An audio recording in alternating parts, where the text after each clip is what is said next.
This is how to handle your performance review like a professional. And we're going to talk about what you should be doing leading up to your performance review so that you can set yourself up for success. And then we're going to be talking about what you actually should be doing during your performance evaluation along with your manager. If you find this video to be helpful, please make sure you click subscribe or share it with a friend.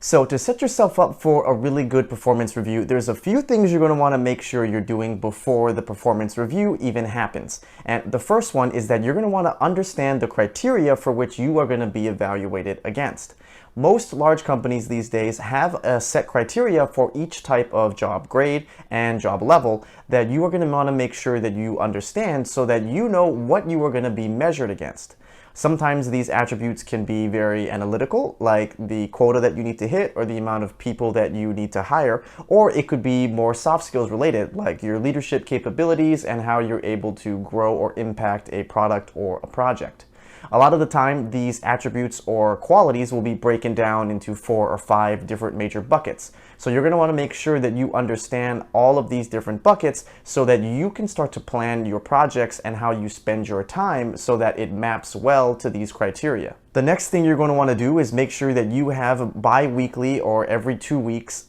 check-in with your existing manager. Most companies have this as a standard policy, but if you and your manager aren't meeting on a frequent basis, you need to start to set up these at least every other week. The reason why this is important is because this is going to allow you to give critical updates to your manager during the year so they're always aware of what you're working on. This will make conversations around your performance a lot easier later on because they're already up to date with everything that you've been doing, and they'll be able to clearly talk about what you've been working on for the entire year. Now, the third thing you're going to want to do before your performance review is making sure that you're always involved on highly impactful projects that's related to your job or your team. These impactful projects can be anything that gives you a lot of visibility or that allows you to really move the product or the team forward, either by gaining efficiencies or increasing productivity. Anytime you can get face time with an executive or someone who's a key decision maker in your organization is going to be something that's obviously worth your time. At most companies, performance reviews and promotion processes are usually determined by a committee basis, and these are usually comprised of members of the senior executive team. And so if you're working on highly impactful projects that give you a lot of visibility, especially at the executive level, this will really help build your personal brand and will make your performance reviews go really well. Another thing you can do to set yourself up for success before your performance review is to make sure that your manager, your manager's manager, and the executive within your organization knows who you are and has a very positive view of you and your personal brand. You can really see what they think about you when you approach them randomly in a hallway, outside of a meeting, or if you try to ask them for something, whether that's advice or to be placed on a certain project. You can really gauge how your personal brand is being perceived by these key decision makers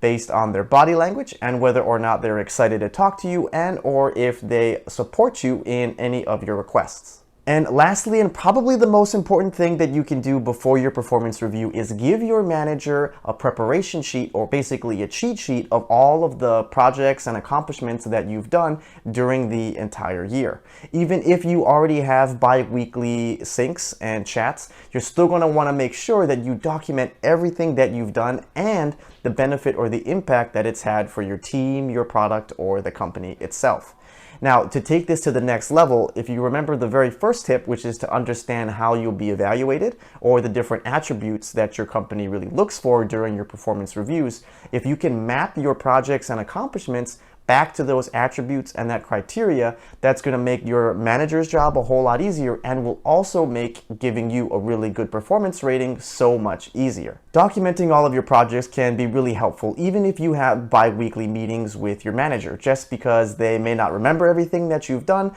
or if you've done something really early in the year and your performance review is 12 months later, you're going to want to make sure that your manager can remember everything that you've done. This really ensures that no rock was left unturned and you're giving yourself the best possible chance for a really good rating. And another thing you're going to want to make sure you're documenting in your project sheet is any time or project that you've gone above and beyond, or you've done something outside of the normal responsibilities of your role. Or maybe you were doing something that's a normal part of your role, but you had a huge impact and you were able to make a big difference. Like, let's say you're supposed to fix a certain bug for your software within your company. And that's a normal part of your job, but you ended up doing that, but fixing it so well that it also created other efficiencies or found other bugs that were in other parts of the software that you ended up spearheading and ended up fixing all by yourself. So now that we've already covered what you should be doing before your performance meeting, now let's talk about how you should be handling it or what you should be doing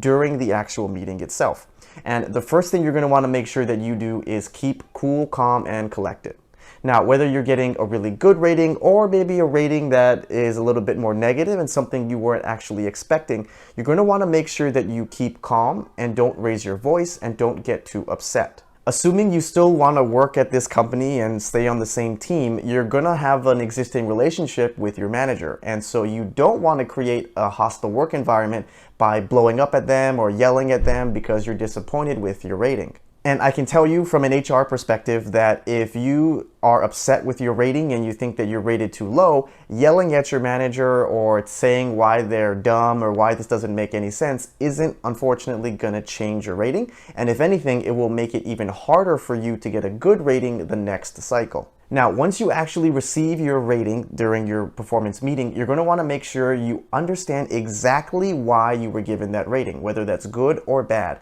and make sure that you ask your manager for examples of things that you've done well and examples of things or criticism that you've received so that you can improve in the future. This will allow you to understand if your evaluation really was fair and accurate. And if your manager isn't able to provide you clear examples as to what you could have done better or how you could be improving, you're going to want to make sure that you call this out. And this is something that you can potentially raise up with your HR department. Now, after you've received your rating and you understand exactly how that rating was derived, you're going to want to now make sure that you're setting goals with your manager for what you're going to accomplish in the next performance cycle, whether that's 6 months or a year from then. What you're going to want to do is make sure that you and your manager are on the same page in terms of what you should be working on and what types of projects or impact you need to have so that you can continue getting a good rating or what it needs to happen for you to actually get promoted. Once you and your manager can actually agree and discuss concrete examples of projects that need to be worked on, you're going to want to make sure you get all of this in writing. You can follow up your performance review meeting with a quick email to your manager saying thank you so much for the time. You're really grateful for the performance rating and how it was arrived, and then document all of the projects that you and your manager agreed on, and especially document what was promised to you if you were able to complete all of these projects or accomplish all of these goals. Like, were you promised that you would then get a promotion, or if you did X, Y, and Z, would that allow you to get an even higher rating for the next cycle? Now, a quick career pro tip here is that your performance rating or your performance reviews aren't always about the rating itself and your bonus and how much money you're going to potentially make. What you really want to focus on is your overall career development and also thinking about the timing. For example, if you were recently or just promoted, in your next performance cycle, you're probably not going to get something super outstanding because you were just promoted. So going into that meeting asking or expecting to get promoted again really doesn't make any sense. So instead, focus on your long-term career development. So you can use your performance rating to actually discuss new potential skills that you may want to gain or need to gain in order to reach that next level. Or if you're thinking about switching groups within your company and you want to change your job entirely and move from finance over to marketing, if you get a really good performance rating, you can then leverage that opportunity and leverage that data point to allow your manager to support you in your overall career move. Because companies really want to keep high performers, and if you are doing really well, but maybe you just want to try something different or go to a different team, they'd much rather give you that opportunity and retain you at their company than have you think about leaving and going somewhere else. So now you know exactly how to handle your performance review and what you should be doing to set yourself up for success so that you're getting a really good rating and maybe some fat bonuses.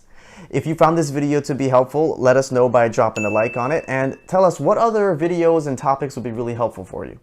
Thank you, and I'll see you in the next video.